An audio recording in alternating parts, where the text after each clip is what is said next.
a gente fala de um assunto que chamou a atenção do Brasil inteiro nos últimos dias.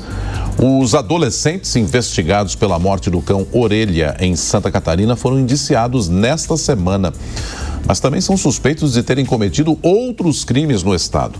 A morte do cão comunitário, inclusive, coincide com um período de alta nos processos por maus tratos a animais, que em 2025 chegaram à média de 13 novas ações por dia no país, de acordo com o Conselho Nacional de Justiça.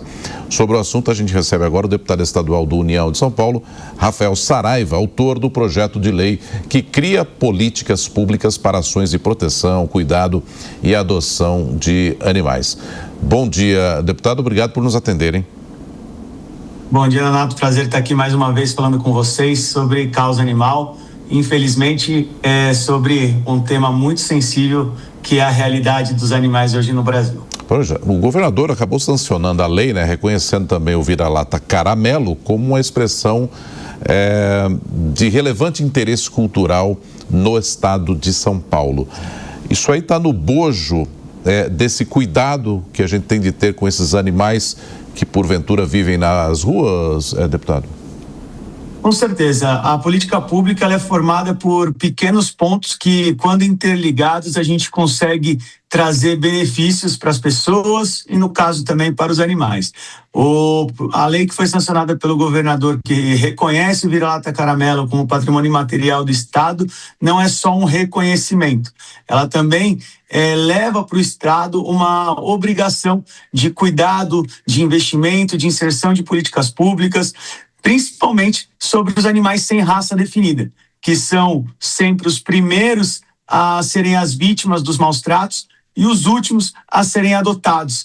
Então, a gente visa, junto com o governo do estado de São Paulo, criar políticas públicas, levar investimentos voltados para castração, cuidados de dignidade, bem-estar e, principalmente, fomento à conscientização e à adoção desses animais. Agora, como é que você enxerga esse aumento de casos? Esse último do cão-orelha, por exemplo, jovens, adolescentes praticando um crime tão brutal.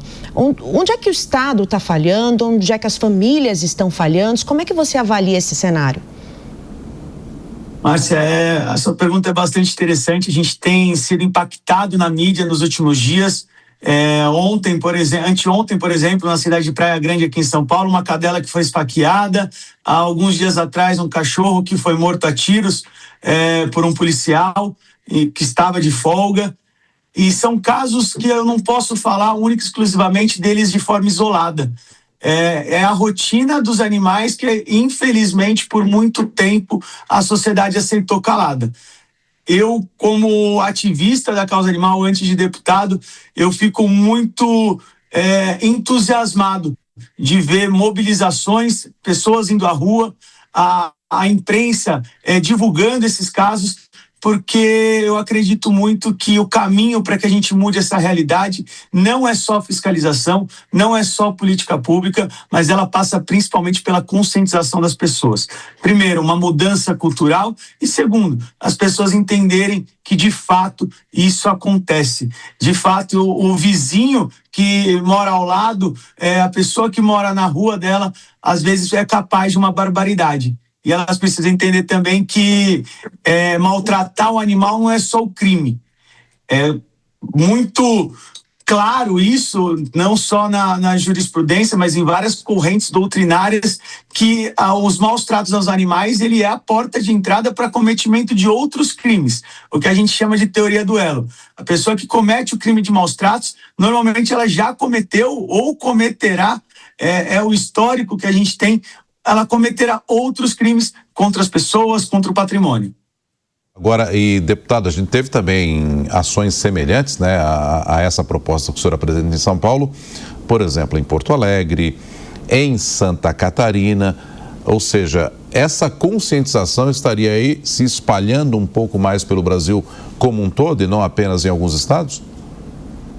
Renato, graças a Deus, a mudança de entendimento das pessoas tem mudado como um todo, e a gente vê dentro do parlamento de milhares de municípios de todos os estados representantes da causa animal, pessoas que vieram do ativismo para dentro da política. Então, eu cito muito uma conquista aqui do estado de São Paulo, através de uma lei, um projeto de minha autoria, que proíbe o acorrentamento de cães e gatos no estado de São Paulo, tipificando essa conduta como crime de maus tratos.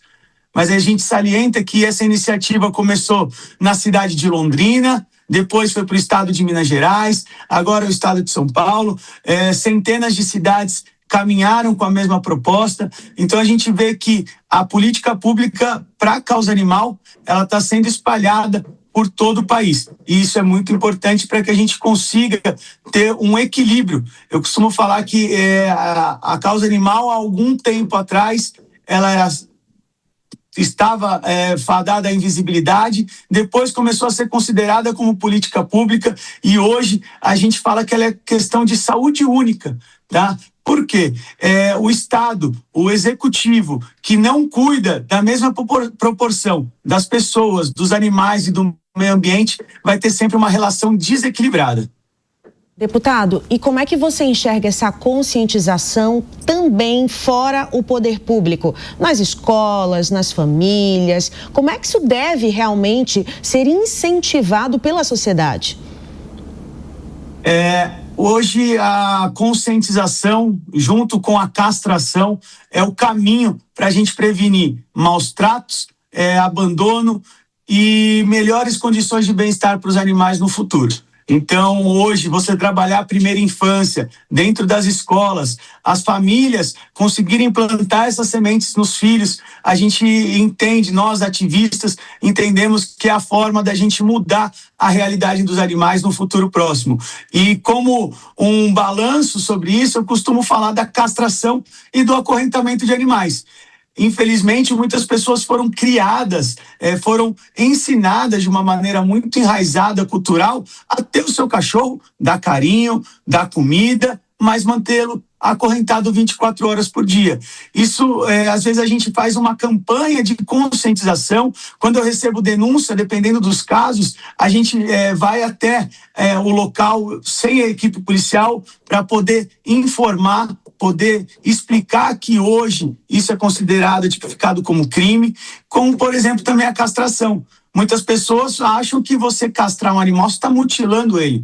E a gente explica, desde a primeira infância, faz palestras em escolas e tem muitos programas no governo do estado que são voltados para essa conscientização, que a castração é um ato de amor, ela previne doenças, ela aumenta a longevidade do animal, bem como ela permite que a gente faça um controle populacional, evitando-se o abandono e a proliferação dos animais em situação de vulnerabilidade nas ruas.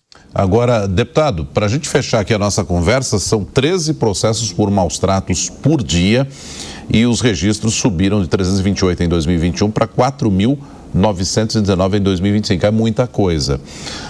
O senhor é otimista de que a gente possa reduzir isso e essa redução passa por esse tipo de lei ou por uma punição efetiva, por acabar com a sensação de impunidade no maus tratos aos animais? Eu acredito nos dois caminhos, porque aquele ditado tem algumas pessoas que só aprendem pela dor. A lei de acorrentamento, que proíbe o acorrentamento de animais do estado de São Paulo, foi sancionada em agosto de 2025. E de lá para cá, houve um aumento de 105% no número de prisões por maus tratos no estado de São Paulo. Houve um aumento também de mais de 100% no número das denúncias registradas.